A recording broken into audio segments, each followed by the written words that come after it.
Hora de conversar com Juliana Rosa, que vai contar pra gente: a meta fiscal fica como está ou será alterada ainda em 2023? E aí, Ju, sai dessa. Bom dia pra você. Aliás, ainda hoje. Bom dia. Megali, você não quer o número da Mega Sena? Também. Sim, também, Talvez na seja mais sequência. fácil. Aceito. Isso. Bom dia. A Carlinha também, Sheila, bom dia para o nosso ouvinte. Olha, a expectativa é que o ministro da Fazenda, Fernando Haddad, consiga convencer o presidente Lula essa semana a não alterar a meta das contas públicas nesse momento.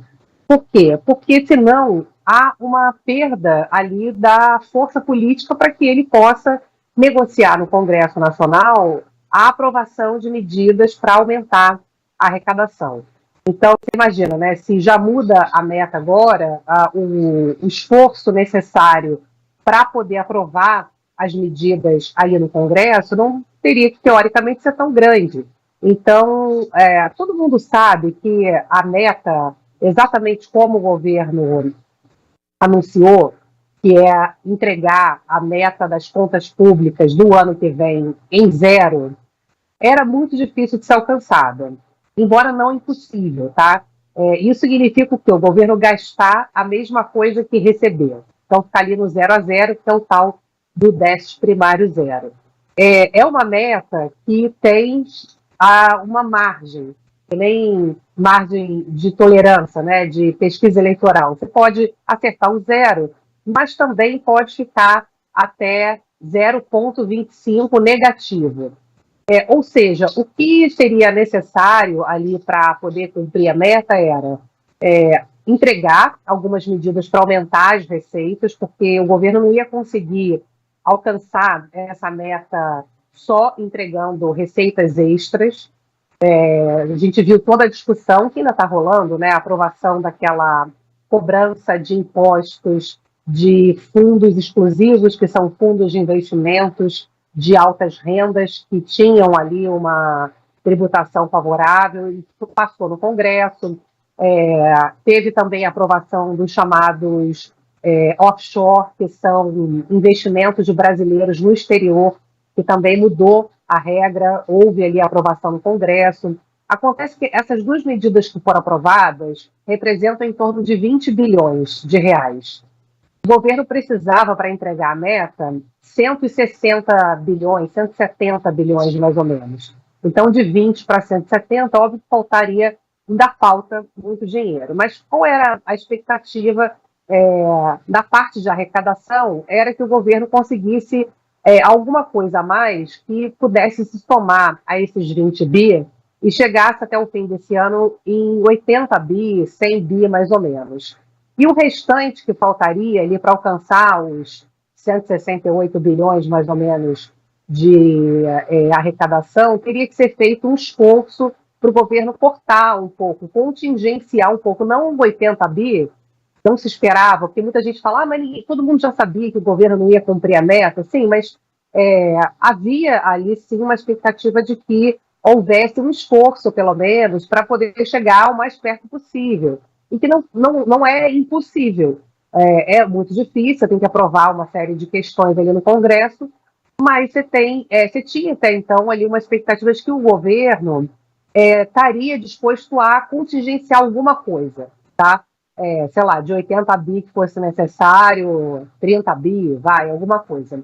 Você tinha toda essa discussão, tá? Eu me lembro que o ministro da Fazenda, Fernando Haddad, quando foi no Canal Livre, na Band, eu perguntei isso para ele, ministro, provavelmente essa conta não vai fechar, só em arrecadação, né? E aí o governo vai cortar onde? Vai segurar gasto aonde para entregar a meta zero?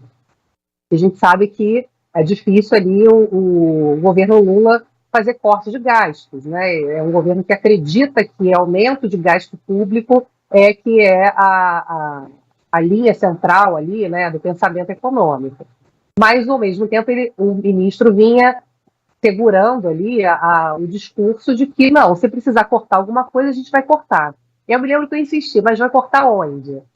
Não posso falar agora, né? Mas no momento certo, se tiver que cortar, a gente vai cortar. E não falava onde, porque a gente sabia que não ia ter corte em PAC, imagina, programas caros ao governo, né? E agora o que aconteceu foi que o presidente Lula falou: olha, pessoal, eu não vou cortar nada.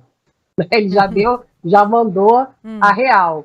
Então, jogou por água abaixo essa chance de entregar a meta zero, mas ainda assim, Megali, Carlinha, a ideia é que segura essa meta, tá? Para poder forçar ali a negociação do Congresso, a pelo menos avançar o máximo possível, e no começo do ano que vem, aí sim falar, olha, a gente fez todo o esforço necessário e a gente vai ter que mudar a meta porque o presidente Lula já disse que não vai ter nenhum esforço no sentido de cortar, né? Só vai ter esforço no sentido de arrecadar.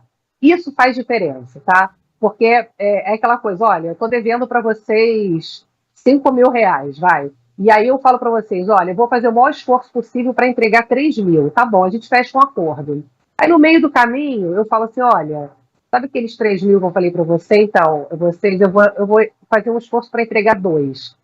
E aí é a questão da credibilidade. Assim, mesmo que você soubesse que eu dificilmente entregaria 3, eu vou fazer ali a questão do emocional, né? Pô, tá correndo atrás, tá fazendo trabalho extra, tá cortando despesa e tal. E aí vou te entregar 2.500. E aí você fala, ah, tá bom, vai. Ela fez tudo o que foi possível para me entregar o que a gente se comprometeu, né? Outra coisa é eu entregar, já falando agora, antes de fazer todo o esforço necessário, olha, tá muito difícil, entendeu? Eu vou te entregar 2.500. Quando você fala que você vai entregar menos, aí você vai entregar menos mesmo, né?